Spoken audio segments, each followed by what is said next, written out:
Porque a maioria das pessoas reconhecem Deus, elas não conhecem a Deus.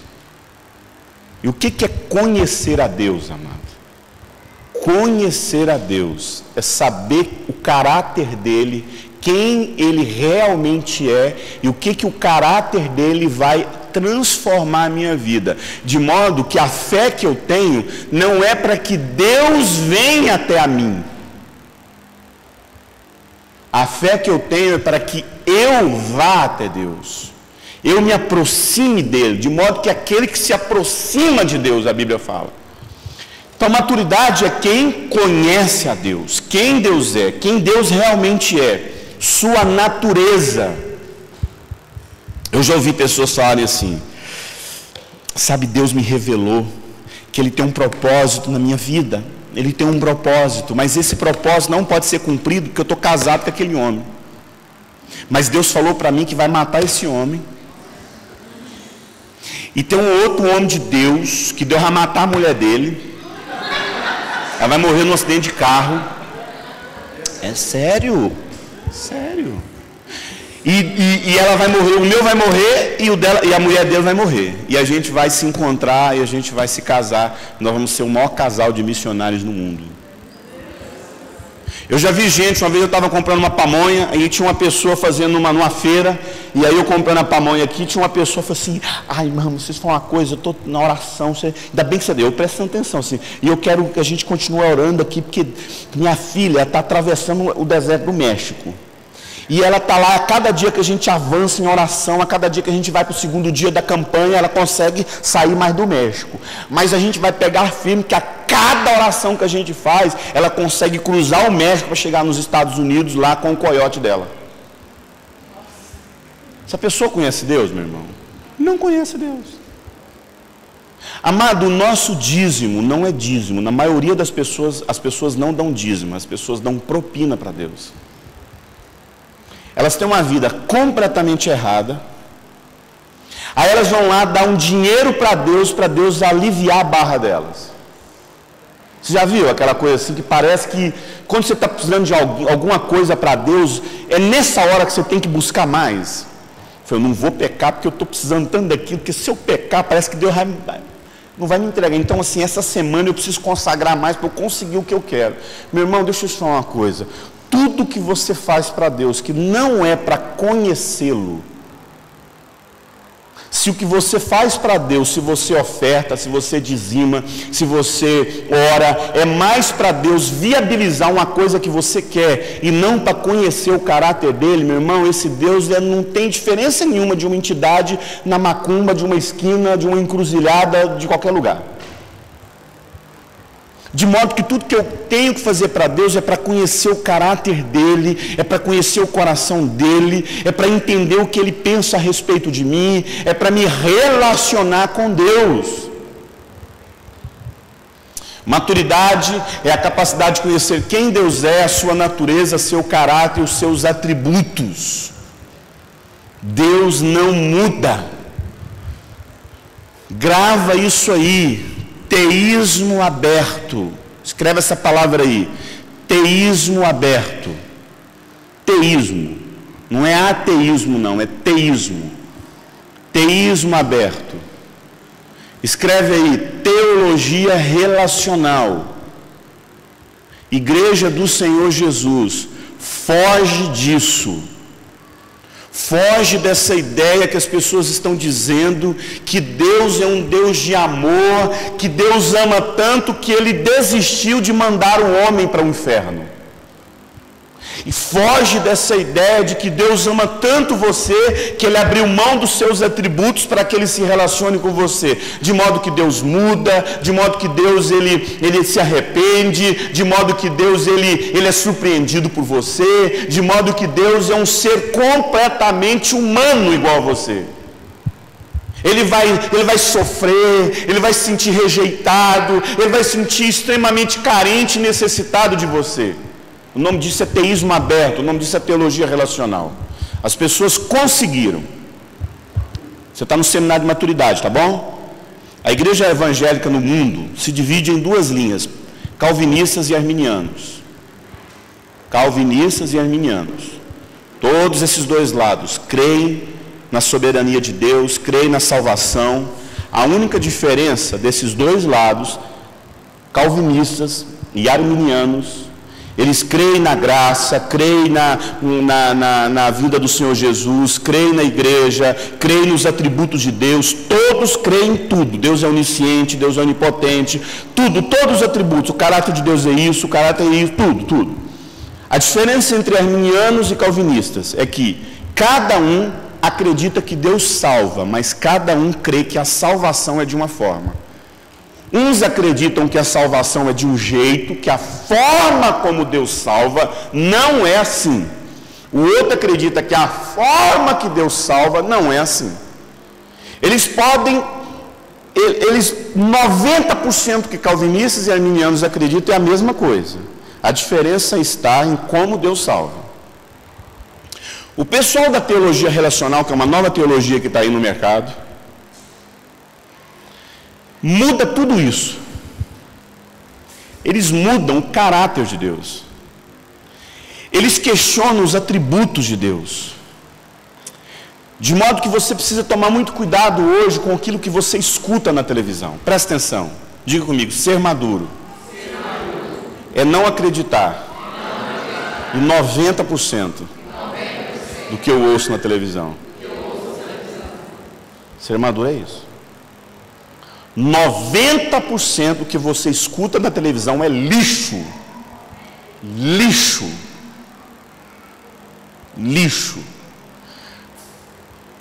70% que está dentro das livrarias evangélicas é lixo.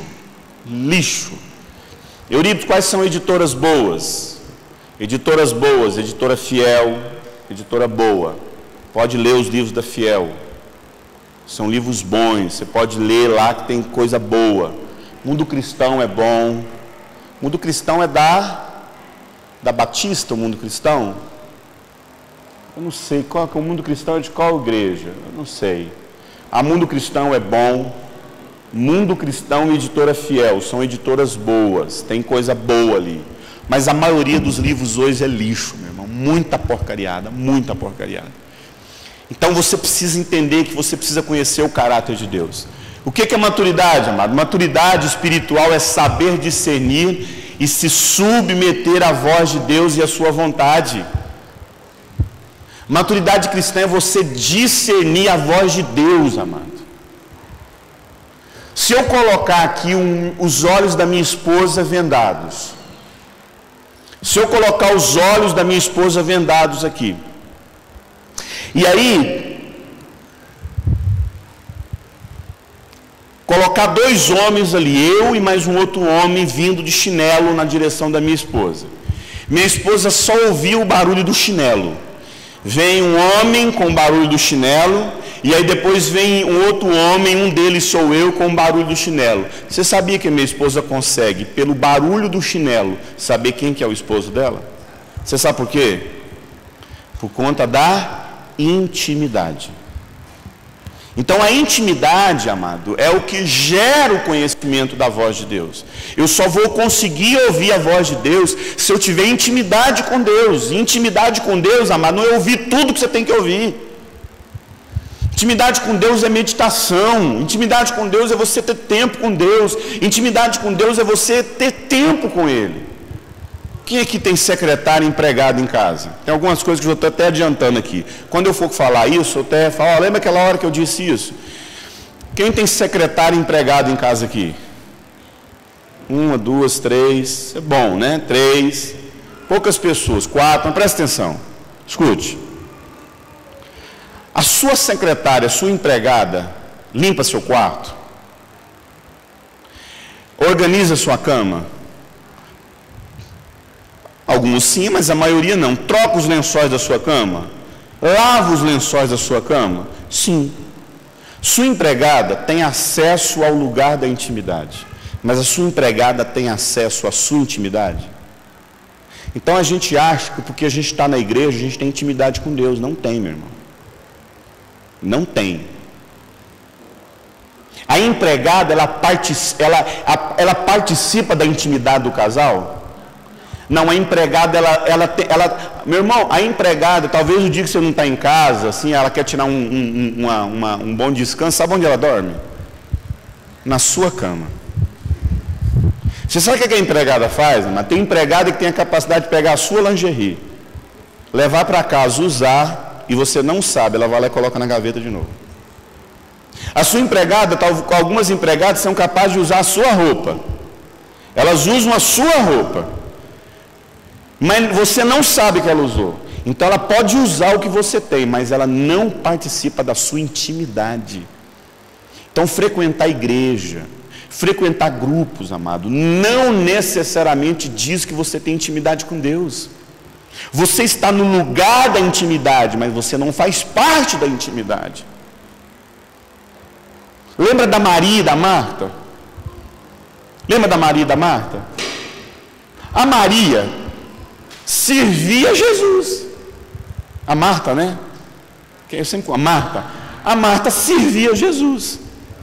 Estava lá servindo. E a gente, amado, porque a gente está servindo a Deus, a gente acha que a gente é íntimo com Ele. Mas a Maria escolheu a melhor parte. Então a gente precisa tomar cuidado com a gente acha que maturidade é fazer as coisas para Deus. Não, amado, maturidade é discernir. Então você quer saber a voz de Deus? Você precisa ter intimidade com Ele. Mas se a gente fosse falar de ouvir a voz de Deus, a gente poderia falar muita coisa. Eurípides, como é que eu aprendo a ouvir a voz de Deus? Amado, ouvir a voz de Deus tem várias maneiras. A principal são as Escrituras. A principal voz de Deus são as Escrituras Sagradas. Então não tem como você discernir quem Deus é, se você não aprender. Jesus disse, examinai as Escrituras, porque são elas que testificam de Cristo. Não tem como você conhecer a Deus se você não tiver contato diário. Não é Salmo 91, não é Salmo 23, não é Bíblia aberta na cabeceira da cama. É estudar as Escrituras, é meditar as Escrituras, é ter tempo com Deus. E você vai começar. Você pega a palavra, guarda no seu coração, e no momento em que você enfrentar alguma dificuldade, o Espírito Santo vai buscar a palavra onde? No seu coração. Amado, se você está enfrentando alguma dificuldade na sua vida, o Espírito Santo olha dentro do seu coração, ele não encontra a palavra. Como é que ele vai produzir algo na sua vida? É uma palavra de Deus, que o Espírito Santo paira sobre o quê? Sobre as águas. O que são águas na Bíblia? Palavra de Deus. Deus, o Espírito Santo age através da palavra de Deus no seu coração. Maturidade é a capacidade de conhecer sua verdadeira identidade em Cristo, sua vocação e natureza. Na verdade, nós estamos dando um resumão aqui, porque a gente vai trabalhar com isso. Maturidade é conhecer sua verdadeira identidade. Presta atenção. Quando nós trabalhamos com crente, quando nós trabalhamos com vida cristã, com as pessoas que estão vindo para a igreja, essas pessoas que estão na igreja, e elas estão passando por muita dificuldade na vida, estão vivendo muitos conflitos, estão vivendo vivendo divórcio, vivendo crises, vivendo muito problema na vida. Geralmente no atendimento você vai encontrar algumas particularidades, você vai encontrar algumas características na vida da maioria dos crentes. A maioria dos crentes, se não praticamente todos os crentes, que enfrentam problemas na vida cristã. Problema sério, gente que está amarrada, gente que está assim, prostrada, gente que está destruída na vida, gente que não consegue avançar, gente escrava de pecado, gente que nunca consegue avançar na vida cristã, gente com uma letargia, gente paralisada na vida cristã. Particularmente, existe uma característica na maioria das pessoas. Primeiramente, essas pessoas que estão paralisadas na vida cristã, elas, como eu já disse, são pessoas extremamente apegadas ao passado. Gente que só vive do passado. E agora eu vou falar uma coisa para vocês aqui, que eu não estou dizendo que é errado. Diga, eu estou num seminário de maturidade. Eu preciso saber ouvir isso. Então não quer que você saia falando, ih, está todo mundo errado. Não é isso que eu estou dizendo. Estou dizendo o seguinte: existe uma coisa praticada na igreja evangélica no mundo e no Brasil, que eu particularmente estava conversando hoje no almoço com o pastor Ronê, eu falei, não, meu irmão, você pode falar isso lá, é importante os crentes ouvir isso. Existe uma coisa no meio da igreja que para mim ela é muito mais destrutiva do que construtiva. Pela imaturidade dos crentes no mundo, eu creio que esse entendimento não vem de uma consciência do que Deus quer fazer, vem de uma fome, vem de uma pessoa muito mal resolvida na vida. Qual? Que é o conceito da restituição. Querido, na verdade, uma pessoa resolvida em Deus, ela não quer que Deus restitui nada na vida dela. O que é restituir?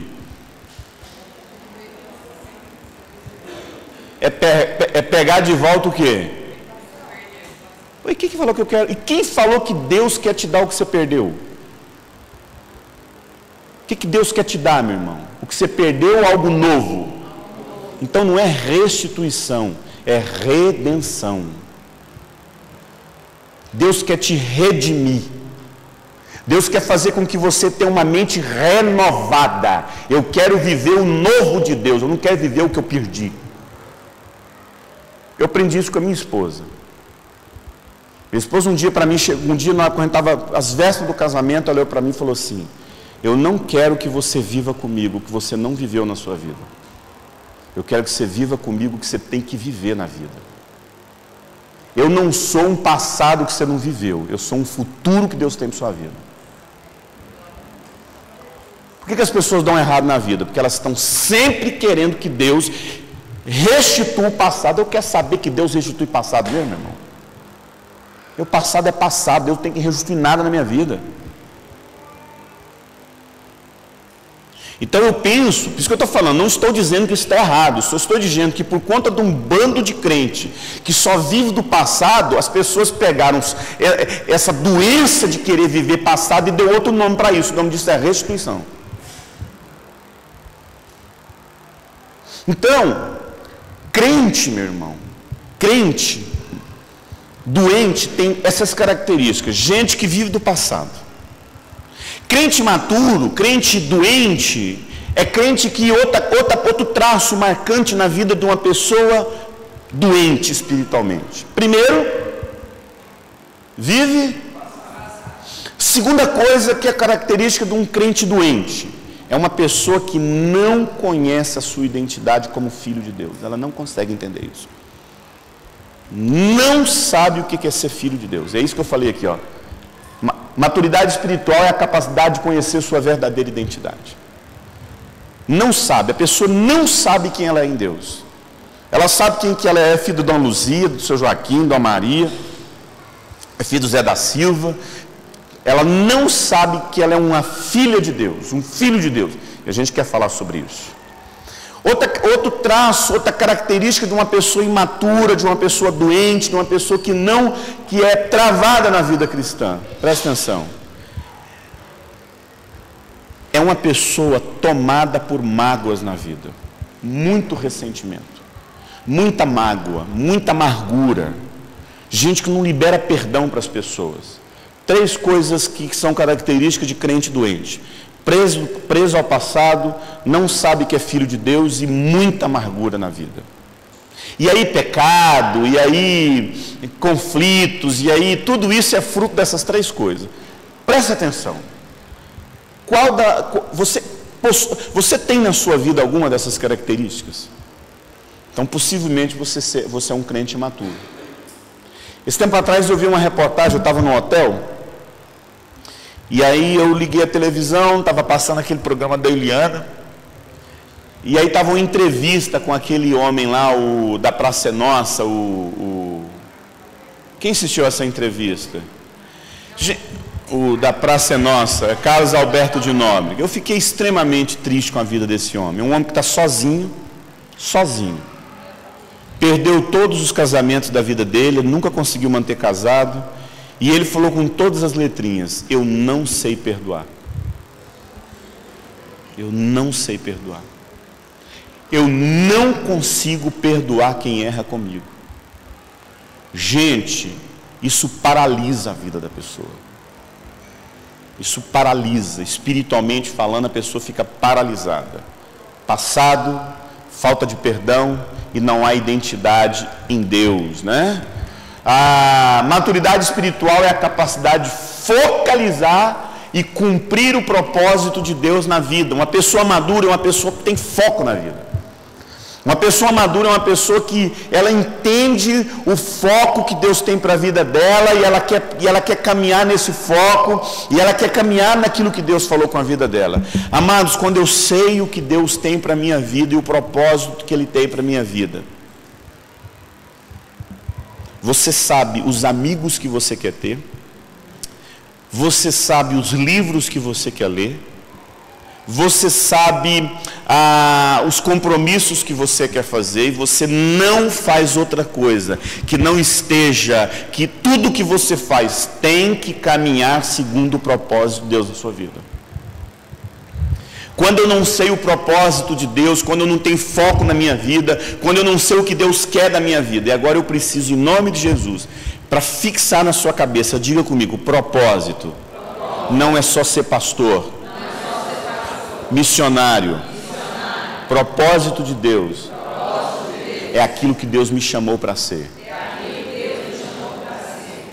Então não é só ser pastor, amado. A gente é viciado. Toda vez que ele fala assim: o propósito de Deus na minha vida, aí você já pensa assim: mas o propósito de Deus está falando com o pastor, com o missionário. Não, querido. Às vezes o propósito de Deus na sua vida é cuidar desse filho. Sério, é sério, amado. Tempo atrás uma pessoa chegou e falou assim: pastor, não para mim, né? Pastor, eu tenho que abortar meu filho que é um vegetal? Aí o pastor disse: se existe uma família que essa criança deveria nascer, é a sua, porque vocês vão saber cuidar dessa criança. Esse tempo atrás eu estava numa palestra com o meu pastor, e ele ministrando, e ele pegou e falou assim: pastor Paulo Júnior, pegou e falou, um dos nossos pastores, ele pegou e falou o seguinte: eu tenho uma filha adotiva, né? Eu sei que ele tem 2 filhas adotivas. Aí ele falou assim: eu tenho uma filha adotiva, que ela casou recentemente, e eu peguei ela um bebezinho no orfanato. Ele falando. Aí ele falou o seguinte: ela nasceu da seguinte forma, a mãe dela estava louca e bêbada num boteco. Chegou um outro homem louco e bêbado, estuprou ela e ela ficou grávida. Aí ele perguntou: pergunta se eu entro numa máquina do tempo e vou voltar no passado para impedir aquele estupro. Pergunta se eu faço isso. Ele falou: nunca que eu faço isso, porque eu amo a minha filha e eu não vou impedir ela nascer.